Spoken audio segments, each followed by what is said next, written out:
We are now recording. At 9:02 a.m. All right. Well, good morning. Barbara, so am I ready to go ahead and start the meeting? Yes, please. Okay. Oh, sorry. So first of all, thank you everyone for joining us electronically. To conduct this meeting wholly electronically and to effectuate both the emergency procedures authorized by the Virginia Freedom of Information Act and the emergency ordinance, this board needs to make certain findings and determinations for the record. It's a bit cumbersome, so I ask you in advance for your patience. So first of all, audibility of members' voices.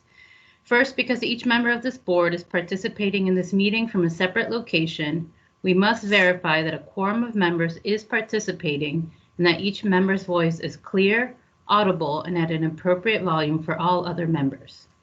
Accordingly, I'm going to conduct a roll call, and Barbara, I will ask you to help me with going through the names correctly, and ask each board member participating in this meeting to state your name and the location from which you are participating. I ask that each of you pay close attention to ensure that you can hear each of your colleagues. Following this roll call, we will vote to establish that every member can hear every other member. All right. So Barbara, if you could go through the names for me, one at a time. You have the list. Obviously you, and we can hear you. So Dahlia Palchik at the Providence District. Supervisor Faust.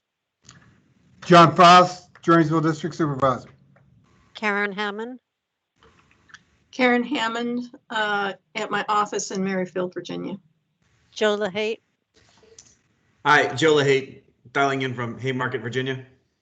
And Barbara Byron from Alexandria, Virginia. That's all. Thank you. At this point, I will pass the virtual gavel to Vice Chairman Faust so that I may be heard to make the requisite motions. Still, I move that first we have to vote that we hear each other, correct? Yes. Okay. Yes, so sorry. So I move that this board certify for the record that each member's voice may be adequately heard by each other member of this board. It is so moved. Happy to second the motion. Is there discussion? All those in favor of the motion signify by saying aye. Aye. Any opposed? Any abstain? That motion passes unanimously. Excellent. Thank you, Vice Chairman Faust. Second, having established that each member's voice may be heard by every other member, we must next establish the nature of the emergency that compels these emergency procedures, the fact that we are meeting electronically, what type of electronic communication is being used, and how we have arranged for public access to this meeting. Therefore, I move that the state of emergency caused by the COVID-19 pandemic makes it unsafe for this board to physically assemble and unsafe for the public to physically attend any such meeting, and that such the Virginia Freedom of Information Act's usual procedures, which require the physical assembly of this board and the physical presence of the public in a single location, cannot be implemented safely or practically. I further move that this board may conduct this meeting electronically using video conferencing technology via Microsoft Teams, and that the public may access this meeting by clicking on the link available at https://www.fcr-evite.org/mosaic-cda-annual-meeting or by calling 1-571-429-5982 and entering conference ID 951-892-342#. It is so moved. I'm happy to second the motion. Is there discussion? All those in favor of the motion signify by saying aye. Aye. Any opposed? Any abstain? That motion passes unanimously. Thank you, Mr. Faust. We're almost there. Finally, the actions we are taking today must be within the purview of Amendment 28 to House Bill 29, as approved by the Governor on April 24, 2020, which allows public bodies to meet by electronic communication means without a quorum of the public body physically assembled at one location when the Governor has declared a state of emergency. Therefore, I move that this board certify that the purpose of this meeting is to discuss or transact the business statutorily required or necessary to continue the operations of the Mosaic District Community Development Authority and the discharge of its lawful purpose, duties, and responsibilities. It is so moved. I'm happy to second the motion. Is there discussion? All those in favor of the motion signify by saying aye. Aye. Aye. Aye. Any opposed? Any abstain? That motion passes unanimously. Excellent. Thank you very much, Vice Chairman Faust. And that I believe that concludes our call to order, section 1 of the agenda. We are now at section 2 of the agenda, election of officers. Secretary Byron, would you like to lead us? Thank you, Supervisor Polchek, or Chairman Polchek in this case. I move the following slate of officers: Supervisor Polchek, Chair; Supervisor Faust, Vice Chair; myself, Secretary; Joe LaHate, Treasurer. Second by Supervisor Faust.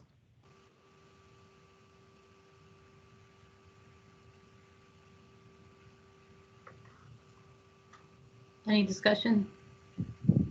All right, should we vote? Yep. Okay, let's go. Sorry. Go ahead and take a vote. All those in favor, please say aye. Aye. Aye. Any abstain? Any opposed? All right, that motion passes unanimously. Thank you very much. Next up is the approval of minutes from the September 24, 2020 board meeting. And Move approval, Madam Chair. Second. okay, any discussion? All right, all those in favor, please say aye. Aye. Aye. Aye. Any abstain? Any opposed? All right, that motion passes unanimously. Perfect. Item 4, review and approval of the preliminary special assessment report for the Mosaic District CDA for the 2021-22 assessment year, and the updated assessment report and assessment roll, and the release of excess and surplus fund. Madam ahead. Chairman, thank you. Yeah. I think this is the part of the meeting in which Municap presents us the state of the Mosaic of the past year and where we are today. Keenan Rice and Jamie Sheehan, and I don't think Emily's here. Those two are here to represent Municap and make the presentation. Jamie, is it you or Keenan? I'll be making the presentation. Hi, Keenan. Hi, Keenan. Good morning. And I are you did going to ask put? Emily to join in case I get Okay. any tough questions. Great. I am here. Good morning. morning. This is Emily Metzler, who's worked with us since day one, knows everything about everything related to Mosaic. Are you going to put up the PowerPoint, Keenan, or do you want someone else to share it? I believe someone else has the PowerPoint. Okay. Doug. Okay, there we go. Thank you. Great. And Barbara, in keeping with your guidance, we have a very positive report this year, as we've had every year, but particularly good this year. So if we move on to slide 1. So as many of you know, we were able to successfully refund the bonds this past year, and by refunding the bonds, received very substantial savings for the county going forward. So I would like to just take a few minutes to go over the results of the refunding. With the refunding, we were able to repay $62 million of the 2011 bonds that were outstanding at that time. Those bonds had an interest rate of 6.97%, very close to 7%. And you may remember in 2011, the economy was still recovering from the Great Recession. So starting a big project like this was considered a pretty risky venture, really heading into the headwinds of, difficult economic times. And that was seen in the interest rate at that time on the bonds, 6.97%. With the refunding, we issued $55,650,000 of bonds. So that was a reduction in $7 million in bonds. Now you might ask, how were we able to refund $62 million in bonds by issuing $55 million? Well, an important point I want to make is the bonds were issued with a premium. So in other words, investors gave us more money than we have to pay back. But the reason they did that is because the interest rate was adjusted to reflect that. So the interest rate, the average coupon on the new bonds is 3.53%, but the actual cost is lower when you factor in the premium. A number that we call the all-in total interest cost was actually 2.43%. So that all-in total interest cost reflects all the expense of the attorneys, the underwriters, everyone who worked on the bond issue. That when you factor that in, the actual cost of this refunding is 2.43%. So we went from effectively 7% interest to less than 2.5% interest. So it's a really significant savings.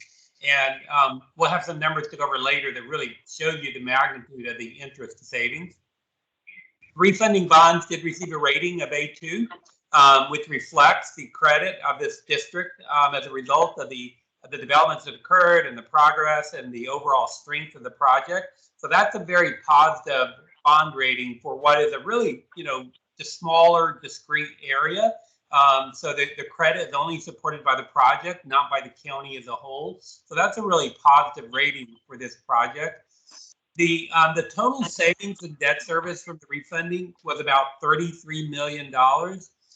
We always calculate what we call the net present value of the savings, which is what is that savings today when we discount it back at the interest rate. And so the net present value of that savings was $24 million. And that's on $62 million of bonds that were issued. So what that means is that the savings were 38.9% of the bonds outstanding, almost 40% of the bonds outstanding in savings. So it was a really, I've done a lot of refundings over the years, and I have to say the savings here would be pretty high on that list of the most savings I've seen on a refunding. So it's really very successful savings. There were also some additional savings in the new bonds. We didn't have a payment on March 1. So that money, that's savings, and that's money that will be saved by the county. The county doesn't have to send money to the CDA to make that payment on March 1. And we were also able to release money from the surplus fund of $2.1 million. So overall, it was just a very successful refunding. And I know all of us that were involved in it were just very excited to save a very significant amount of money for the county going forward. Madam Chair, may I ask a question about that slide? Sure, go ahead. And then I know we all have several for coming back. Go ahead, Mr. Faust. The net present value calculation, what discount rate did you use and over how many years is that? So the discount rate is the arbitrage yield on the bonds. And so we had two series of bonds, a tax exempt and a taxable. The tax exempt, I believe, was about 1.78%. And the taxable, I think, was 2.6%. So that was the arbitrage yield on each series, and we used that discount. And that would be over the remaining term of the bonds, which I'll double check her. I think it's 2035 or 2036. 2036. Yeah. Okay. Okay, so 1.78 and 2.6. Right. Okay. All right. Thank you. Mr. Faust, you may continue. Okay, we go to the next slide. So this slide just shows the fund balance as of February 28th. And a couple of things I want to point out here. So the surplus account at that point in time had a balance of $4.5 million. But one thing we're going to recommend is that, and we do have the ability to transfer $2.1 million from that fund. Also, you'll see these two escrow funds, the 2011A escrow fund of $45 million and the 2011A taxable escrow fund of $18 million. When we refunded the bonds, and I believe we closed, my memory is early December, we actually could not call the 2011 bonds until March 1. So when the bonds were issued, we took that money and we invested in U.S. Treasury securities, and we deposited the money in these funds and invested in U.S. Treasury securities, and that money was there to pay off the 2011 bonds on the call date, which was March 1. So those bonds have now been called, And so that money's no longer there, but that's why you see that very significant balance. It was a deposit to do what we call the fees to 2011 bonds and to call and pay off those bonds on the call date. Okay, we move to the next slide. So this slide shows the tax increment revenues, the real property tax increment being produced by the property. The aggregate assessed value is $663 million. Now that is a small reduction from the assessed value last year. The assessed value last year was $672 million. So it's been about a 1% reduction in value. Now, overall, the residential property went up in value by about 6%, and the commercial property went down in value. Let me just double check that about reduction. 31 million. It was about 31 million. Yeah, so it was an 11% reduction. I don't think any one of us is surprised to see that the commercial property went down, as a result of the pandemic. The good thing is the residential values actually went up. And the result of that, the increase in the residential value offsetting the reduction in the commercial value, is we only had about a 1% reduction in values overall, which I think is, really good, considering what we've been through. So I think that overall is positive news. The tax rate is also lower than last year. So overall, we also have a reduction in the tax increment revenues. Last year was $7,485,000. This year is $7,128,000. But the great news is we have a really significant reduction in the debt service on the bonds. And part of that, the biggest part of that reduction is actually the change in the tax rate. It was really a very small reduction due to assessed values. Okay, moving on. So this slide provides the budget for the CDA. You can see the total estimated revenues are $7,421,000. The total estimated expenditures are $5,065,000. So a net surplus of $2,376,000. We move on to the next slide. So this slide shows the calculation of the annual revenue requirement. And just as background and as a reminder, special assessments were levied on this property to ensure funds to pay the debt service on the bond. If the tax increment was not sufficient, we would collect special assessments from the property in the district. Basically, the developer had to commit to produce the taxes to pay the bond, and it's responsible if the project doesn't produce those taxes. And so we have a special assessment that's levied on the property. And each year we have to do a calculation to determine whether we need to collect any special assessments. And that calculation is called the annual revenue requirement. So we calculate the annual revenue requirement to see if we need to collect any special assessments. And you can see from this schedule, the total expenses are $5,065,000, including contingency and estimated administrative expenses. The total available funds are $7,441,000. So we have more available funds than the expenses of the district. So we don't need to collect a special assessment. And that's been true every year since 2011. We've never had to collect a special assessment, but it's there, just really as protection for the county and the bondholders to ensure that we will have the money to pay the debt service on the bonds, but we've never actually need to rely on it. Okay, we go on to the next slide. Now, one new topic we need to discuss this year is the reduction in the special assessments. So when the County Board of Supervisors levied the special assessment, there was a document called the Special Assessment Roll. And what the Special Assessment Roll does, it shows the total of the special assessments for the district and for each parcel for the entire term of the bonds through 2036. And there's three components of the special assessments. There's the principal on the bonds, the interest on the bonds, and the estimated CDA operating administrative expenses. There was a provision in the assessment ordinance that provided if there was a cost savings, the special assessment should be reduced. And we do have a cost savings. The amount of the bonds has gone down from 60 million to 55 million.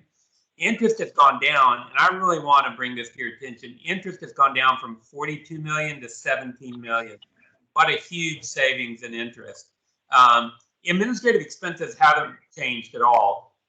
However, looking at the reduction, we're recommending that we maintain some contingency for the future. It's always a good idea to have some contingency. So overall, we need to, as a result of the very significant savings in the debt service, we need to do a reduction in the special assessments. And we're recommending a reduction. Currently, there's a $103,881,000 of outstanding special assessments levied on the property.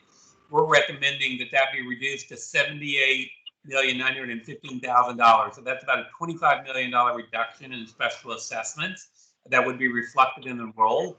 And when you make a motion after we go through and consider the information we're presenting, that motion is going to include several components, but we would ask that one of those components be a reduction in the special assessments as set forth on this schedule. Madam Chair, question. I don't understand the consequences of this. Who benefits? How do we benefit? What does this mean in terms of taxes paid, assessed, whatever? So this is a contingent liability for the property owners. It's an obligation on the property owners, a potential obligation that the property owners would have to pay for the debt service on the bonds, and it's actually equal to the debt service on the bonds. We would never expect to have to calculate the full amount, but it's levied in the full amount of the debt service on the bonds. And it's only, as I explained on the previous slide, it would only be collected if the tax increment revenues were not sufficient to pay the debt service. So it's a contingent liability. But assessments are benefit-based under the Virginia statute and the Constitution. They're benefit-based, and so we can only collect them for the benefit the property receives. When the bonds were issued in 2011, the purpose of those bonds was to make improvements to the property in the district, and so that was the benefit the property received. Well, we can only collect it to the extent of the cost incurred by the county to provide that benefit, and that cost has gone down. So that's why we need to reduce the special assessments to equal the cost. The benefit is that it's a reduction, a significant reduction in the contingent liability for the property owners. Doesn't affect the county because we could never collect more, in worst case, we could never collect more than the 78 million anyway, because we can only collect it to pay the debt service on the bonds. It's still equal to the debt service on the bonds. So we're not giving up anything that, would be available to you anyway, but it is a reduction in the contingent liability for the developer. Okay, Madam understood. Chairman, Thank you. and may I add something? Of course. So from my perspective, it's a necessary, hopefully never utilized paper exercise, but where I think it does have important value is anybody to look to buy in this development, whether they're commercial people or residential people, will see that they have this, as Keenan said, contingent liability. And to reduce it is obviously beneficial towards people who might be considering going here versus somewhere else in the county. Right. No, it makes sense when explained, definitely. May I ask as a follow-up? Sorry, I appreciate that. Admin and contingency, are you able to break down what the contingency costs are? Because it's a $4.7 million increase, right? So the administration, we don't have any expectation that it's going to change. So that $1,013,000 for administration is the same. So that the difference of about $4.7 million, it's intended to be about a 5% contingency is the difference. So just in making a reduction, we're effectively doing a 95% reduction of what we could reduce these special assessments and keeping that 5% contingency just on the idea. Now this is your election, but it's what we're proposing. Just on the idea, it's always good to have at least a small contingency. And prior to this, we had no contingency. Is that correct? That's correct. Okay, thank you.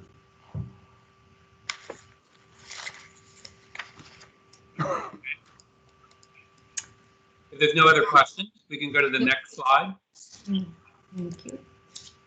So we have a couple of slides we want to discuss about the surplus fund. Number one is each year we have to do determination whether it's necessary to make a transfer to the surplus fund. And a transfer, the surplus fund balance when taken, well, the question of whether we need to make a transfer is whether the surplus fund balance plus the taxing of our revenues was equal to 1.5 times debt service. And it's actually equal to almost 2.4 times debt service. So no transfer is required. The good news is, if we go on to the next slide, is we actually get to release some of the money in the surplus fund back to the county. So there's a two-part test for determining whether we can release money. The relevant test is that there's a minimum required balance equal to 50% of maximum annual debt service. Well, maximum annual debt service is $4.8 million, almost $4.9 million. So that means the minimum required balance is $2,442,000. The actual balance is $4,544,000, which means we can release $2.1 million, and that would go back to the county. We are recommending, when you take action at the end here, that you take action to provide for the release of this funds from the escrow to be transferred back to the county. All right. That's excellent news. Thank you. And I believe higher than was expected even last year for the surplus fund. I believe so. The refunding was actually more successful than we anticipated. Now, I think we always go into it being a little bit conservative, but I think we were all very happy with the results of the refunding. And I believe we were expecting bond rating in the B category, but we came out with being in the A category, correct? Actually, we weren't even sure we would get a bond rating, when we started, because we don't have one now. And then I think we did first think about B, and then obviously very happy to get in the A's. Right. Excellent. Very successful. Thank you. Even in these tough times. Right. Exactly. Which I think, speaks to, I think it speaks a lot to the county, quite frankly, and just the strength overall of the county and, and demand, for a project like this.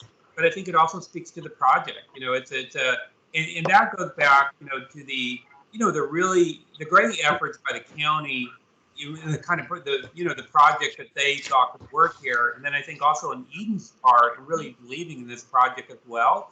I think both the county and the Edens really wanted to do this project. And I think it speaks to that vision. And then finally, I'd have to say it really speaks to the execution by Edens, who really did an outstanding job in making this vision a reality, making it happen. So it's just, there's no conclusion you can draw except for very positive one from the rating and from the success of the refunding. And I think it just speaks, that success happened for reasons, and it's those different reasons. So I think everyone should just take that as, credit all around. Yes, and I would absolutely want to make sure we add the Greater Maryville Business Association and the visionaries there. And thank you, Karen Hammond and your team for bringing this to us as well. Well, that vision was really a public process. It was the county and people in the area, as well as Edens, all came together and said, let's do something different and special here. Let's really visualize what can happen with this project. And it's great to see people have that kind of vision and then see it happen. Absolutely.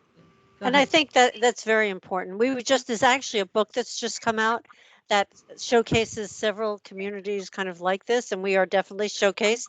And in that, the point that Keenan just made about the community vision and how this started with that is highlighted. And we can send that to you, to the rest of the board members if you don't already have it. But it's a very nice short piece on the success of this. I would also be remiss in not sharing with you how much work. I think part of the success in the bond sale was how much work our Keenan's office, Municap, PFM, our financial advisors, our bond counsel, a county attorney's office, Emily, Joe LaHate spent on this. It was I hope I didn't leave anyone out. It was a tremendous amount of effort. And Edens, of course, we needed a tremendous amount of information from Edens to demonstrate how well the project was doing. And they were very responsive to us. Emily Metzler was our leader, kept us in line, and I just want to say it took a huge amount of effort on their part, and I think that also contributed to the success of the sale. Yeah, I would second that. I think the county really had the A team on this, and I say that speaking also to county staff, who just put a lot of thought and effort and outstanding analysis, as well as everyone else involved. And Joanne did a great job. The attorneys involved, and Emily, as Barbara said, I mostly sat back and watched, but everyone did a great job. So it really was the A team. Absolutely. And while we're here, if I may, I was going to ask this later, but since we paused, and I guess I'm thinking, Joe, you might be the right person to answer these for us. In addition to this $2.1 million surplus, just being recommended for release from the surplus fund, yep. I believe we had two other separate transfers that had already happened this year to the general fund. Can you name those for us and those amounts? Yeah, sure. So as part of the FY21 adopted budget, dialing back in history, before we even went down this refunding route, TIF revenues were in excess of the prior 2011 debt service of $1.6 million. So we had held that back as part of the current fiscal year. And then obviously, as we know, we didn't have any debt service payment due on March 1. So we held back an additional $2.8 million. That's reflected in the county's third quarter update. And now we're sending back the last piece released from the surplus fund of $2.1 million. So all in for FY21, a $6.5 million return to the county general fund, which I think is pretty incredible and respectful, considering, again, just how far this district's come. And I think just looking nothing further at the values and the fact that we withstood this year at only 1% loss, I think speaks volumes. I would just say that for those of us who were there in the beginning, it wasn't all really about the real estate taxes that that was going to make this a huge success. The real estate taxes are great, but the sales taxes, the BPOL taxes.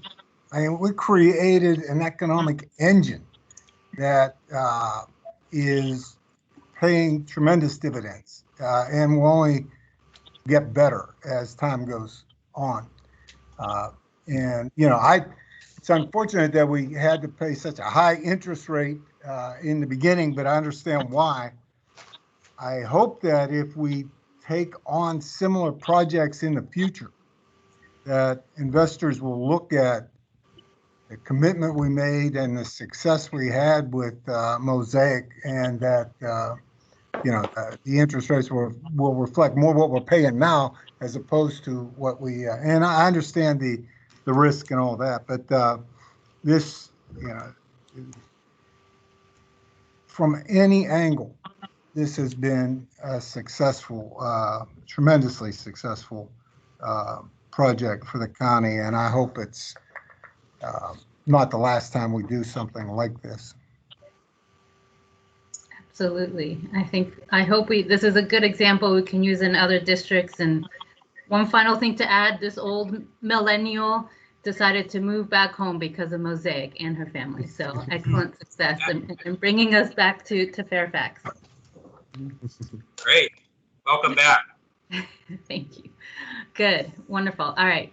I think with that, I don't see other comments or questions. Good. We can go to the next slide. I have a few more slides here. So this slide was just intended to show 1 year of savings, and it looks at the year before the refunding and the year after the refunding. Because the year of the refunding, we actually only paid debt service one payment. As we mentioned, the payment on March 1 was actually built into the bond. Now, one of the things I want to point out, because I think this is an important factor, the previous bonds were structured so that the debt service went up every year. So if the taxes went up, the debt service went up as well. With the refunding, because of the significant savings, we were able to issue bonds with level debt service. So the payment is the same each year. That results in a lower average life of the bonds. And it also means as property values continue to go up, as we would expect them to, as I pointed out, the residential went up 6%, last year. And we think, as we come out of the pandemic, we'll see that kind of growth. It means that the increase in tax revenues to the county will go up even more. In the past, the tax revenues would grow, but the debt service was growing. So the tax revenues to the county wasn't growing as much. Now we're going to see all the growth out there is just going to be extra taxes to the county. And the outstanding bonds is going to be declining more quickly because of the level debt service. Okay, we go on to the next slide. So this slide shows, the blue line is what we projected when we issued the bonds in 2011. This is how the project was expected to perform. The red line has been the actual performance. And you can see this project has consistently exceeded the projections. And you can see there was a small decline in this past year. But even with that decline, it still is well above the projections for the project. If we go on to the next slide, this shows the projected tax revenues, real property tax revenues compared to the actual. The blue bars are the projected, the red bars are the actual. And if you look at, 2020, you can see, we were projecting 5.5 million. The actual is almost 7.3 million. The actual is more than 30% above the projected. So this project has really, we all believed in it, but the project has really outperformed what was projected. And I think a 30%, outperformance, to me, that's pretty impressive. That's Yeah, excellent. Keenan, anytime we use statistics like that, we have to be a little bit careful because we come at it from two directions: the assessed value of the property, which is obviously higher than what we expected, but also the tax rate. It'd be interesting to see. I don't think you projected tax rate increases over the course of the project. We did not. When you did your original analysis, but I do think there have been rate increases. It would be interesting to see what the comparison is to had the tax rate been held stable. So if we go back to the previous slide, this showed what the difference was in the assessed value. And so the difference in assessed value is about 10% above. Now I will say, when we did the projections, we purposely did not assume any change in tax rates. Although when we did the projections, we looked back over like 20 years, historical experience in the county. And you always see a combination of increases in the assessed value and increases in, or changes in tax rates. They go up, they go down. In doing our projections, we never assume a change in a tax rate because that, that's your role, and we don't want to make any presumptions about what you're going to decide on tax rates. So we solely just work with changes in assessed value, although we know, what we're really thinking about is total growth in revenues over time. But if you just look at the comparison, the assessed value was 10% higher than projected. The total tax revenues are 30% higher than projected. So that tells you how much was due to changes in assessed value versus changes in tax rates as projected. Yeah, no, I think the assessed value is a true story. I mean, we had what I think was probably a very aggressive projections, and we exceeded by 10%. I mean, that's a good news story. Right. Keenan, while we're here, I was going to ask you later, but speaking of tax rate and assessed value, I know you gave us the estimated real property tax rate for next year based on the 1.14. Are you able to give that as well in case we keep a flat tax at 1.15? Yes, we have a process every year because we need to have the CDA board meeting before the Board of Supervisors goes through the budget process, because this is a number that needs to be included in your budget. But we have a process, and that will be in your motion.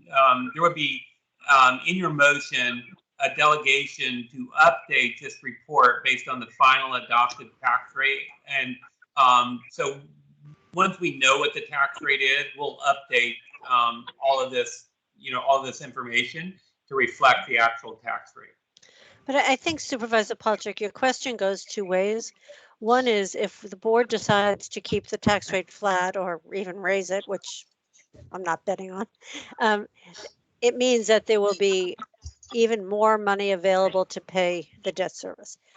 I also asked the question, what if you decided to lower the tax rate by several cents and have been assured that we will more than cover the debt service even if that occurs?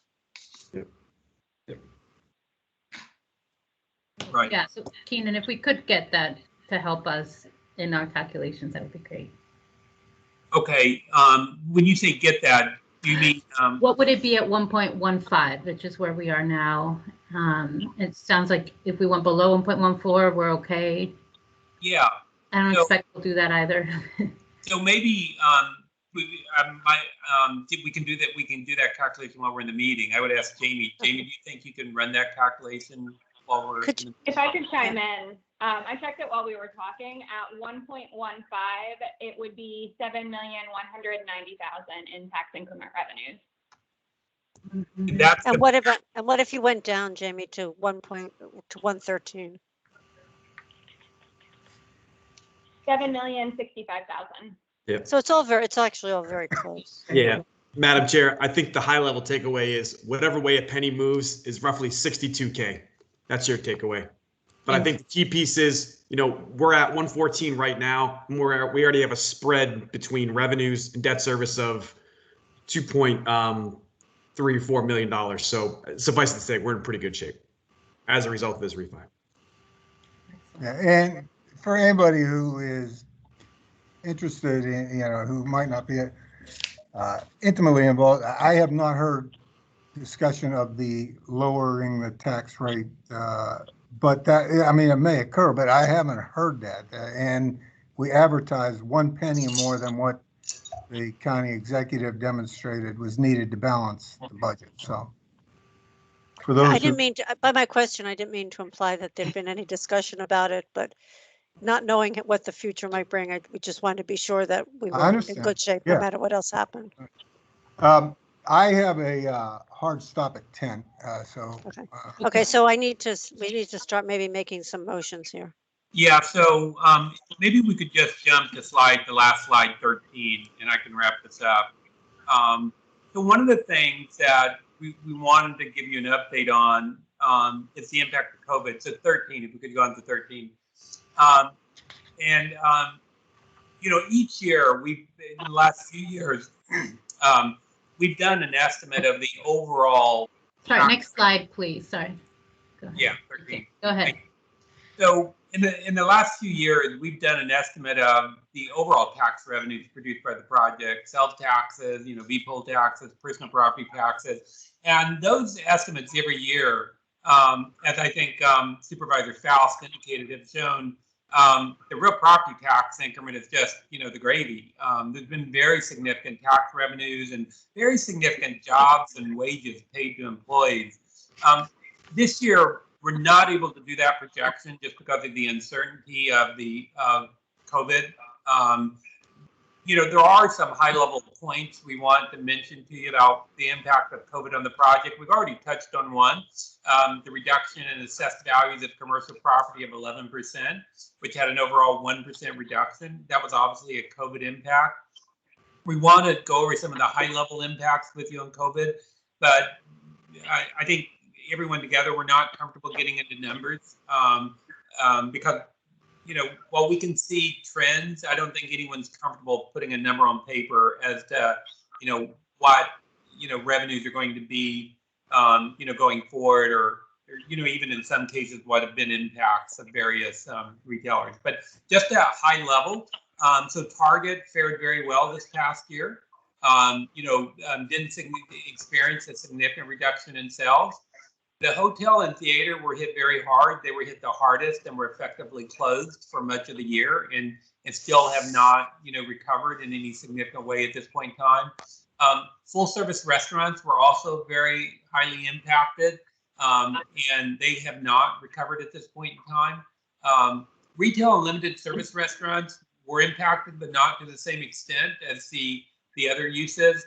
And they are showing some moderate improvement, and the expectation is that 2021 will be a better year than 2020. It won't be back to pre-pandemic levels, but there will be some some good improvement shown during 2021. So those are just some high-level points. And I think when Barbara was admonishing us at the beginning, let's be careful about getting into too many facts, but we do have a report going to investors on the marketplace today or tomorrow.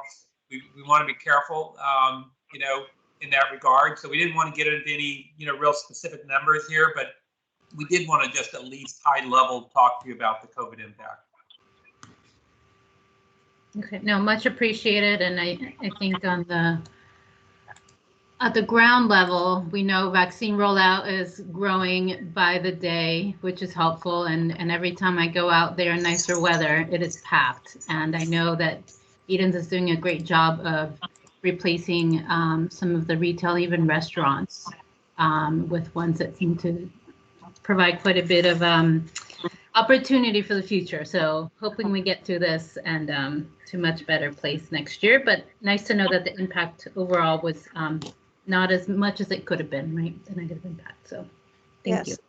And I think we should, while Supervisor Faust is here, do the motions, but I see that David Jermakian has joined us. And so perhaps after we do the motions, if you have any questions for him, we can pose them. Absolutely. All right. Well, thank you for the great presentation. And I will go ahead and begin with, I believe I have 3 motions. So I will begin with the first one. Would you like me to make them? Sure, go ahead. Okay. They are long, that's why. So the first one is the motion to approve the Mosaic CDA budget, which is in Table C. I move approval of the annual budget as set forth in Table C in the report on the collection of the annual payment and update of the special assessment roll assessment year 2021 to 2022. Second. Oh, I guess I'm the chair. Sorry. Would someone like to second that? Forget I'm the chair. Second. Thank you. Seconded by Vice Chairman Faust. Any discussion? All right, let's go ahead. All those in favor, please say aye. Aye. Aye. Any abstaining? Any opposed? All right, the motion passes unanimously. Thank you. Ms. Byron, would you like to do the second motion? Thank you. The next is the motion related to the annual assessment report and assessment roll. I move 1, that the board approve the methodology contained in the report on the collection of the annual payment and update of the special assessment roll assessment year 2021 to 2022. 2, that the board delegate to me and Joe LaHate, Mr. LaHate, the ministerial duty of adjusting the tax increment revenues and special assessments set forth in the report based on the approved methodology and the final tax rate approved by the Board of Supervisors. 3, that the board requests that the county pay to the trustee on behalf of the CDA county advanced revenues up to the amount needed to pay debt service on the bonds for the next year. And 4, direct that staff be directed to furnish the report to the county confirming that no special assessments for the Mosaic District in assessment year 2021 and 2020 to 2022 are required, and notify the county of the requested county advanced revenues payment. Second. Supervisor Faust. Thank you, Chairman Faust. Vice Chairman Faust, any discussion? All right, let's go ahead and all those in favor, please say aye. Aye. Aye. Any abstaining? Any opposed? All right, that also passes unanimously. Ms. Byron? And the next motion is related to the surplus fund, which we've discussed. I move that the board authorize the authority's treasurer to submit a written request to the trustee for transfer to the county general fund, an amount equal to the balance of the Mosaic CDA surplus fund account as of the date of such request, less 1/2 maximum annual debt service on the Series 2022 bonds. Second. Supervisor Faust. 2020 bonds. Oh, I'm sorry. Oh, thank Thank you, Emily. 2020 bonds. Second.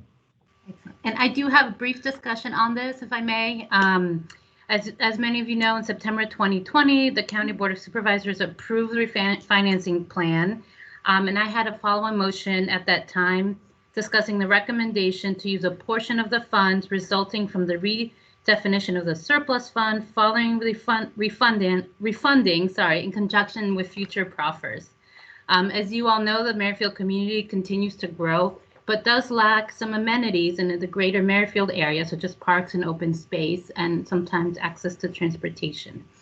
So the release from the surplus fund account to the county's general fund is a one-time funding of $2.1 million, in addition to the $4.9 million that were also released to the general fund this past year. So as part of the 2021 carryover review process, I anticipate bringing to the Board of Supervisors a consideration item to request this $2.1 million be earmarked to capital projects for the Merrifield community. In the interim, I will continue to work with county staff on further details and bring those to my colleagues, and happy to share those with any of you here before they are finalized. Okay, any other discussion? Okay, wonderful. To that was I mean, that was discussion, but it was not any type of amendment or direction relative to the motion that's on the table. Exactly. Just wanted to let people know of my intentions, and we'll continue to work with you, Vice Chairman Faust, as well. Okay, wonderful. Let's go ahead and take a vote. All those in favor, please, of the motion, please say aye. Aye. Aye. All those abstentions? Any opposed? Excellent. Well, that motion passes with unanimous support. Thank you, Ms. Byron, for your motions. And I believe Vice Chairman Faust may be able to join us. Did you have, before you have to head out, any other questions for those on the team? No, I just thank everybody involved. Excellent year at Mosaic under the circumstances. Even if the circumstances had been good, it would still have been, I think, a pretty good year. So thank you, everyone, for all your contributions, and outstanding job with the refinancing. Absolutely amazing to see numbers like that. I mean, in our careers, we'll never see them again, is my guess. I don't know, Joe, if you've ever seen them before, but absolutely amazing. Fingers crossed, Mr. Vice Chair. Well, thank you all. Thank you so much, Vice Chair Faust, and hoping to see some in your district and others. So this is an excellent, I think, pilot, and hope we can do more. It's definitely a good one. Thank you. Are there any other questions or comments? Well, let me also thank everyone involved with this. I think Barbara thanked you all, but absolutely excellent work.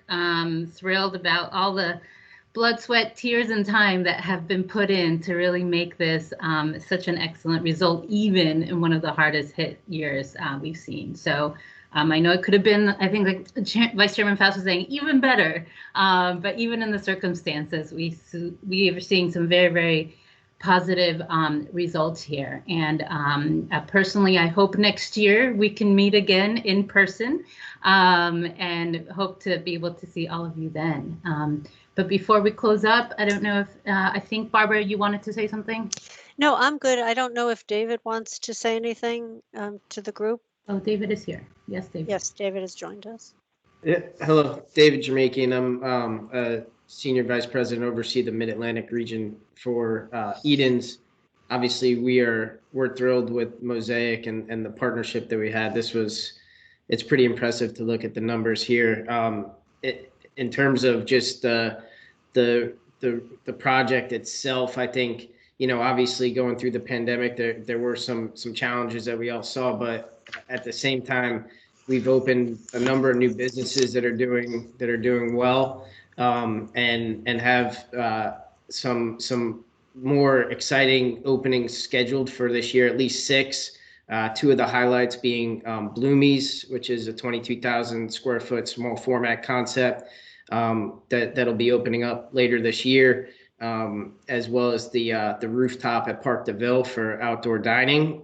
So So some real exciting things. And then our leasing team, there's been quite a bit of activity as it relates to interest in Mosaic. And so I think there'll be some exciting announcements to come as a result of that as well.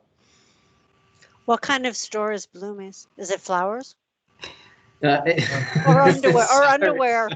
Is it Sorry, Bloomingdale? it's going to be a small format concept of Bloomingdale. So they're moving to, Great. so it'll be more experiential, and they'll have a number of different departments, and they're also partnering up with a local restaurant concept to create a store within the store experience that I think is going to look just fantastic. That's exciting. Thank you all. Bye, thank you. Thank you, John. Good. Well, I think one of my new favorites came from John's district, my mom, Eugenia. It's been excellent food. So you all are doing some good things, filling in places even this year. Thank you. All right. Well, thank you, David. Any final comments or thoughts? All right. Well, with that, I will thank you all again. Look forward to some more good news as we move through this year. And this meeting is adjourned. At 9:58. Oh, Yeah, motion to adjourn. Thank you. sorry.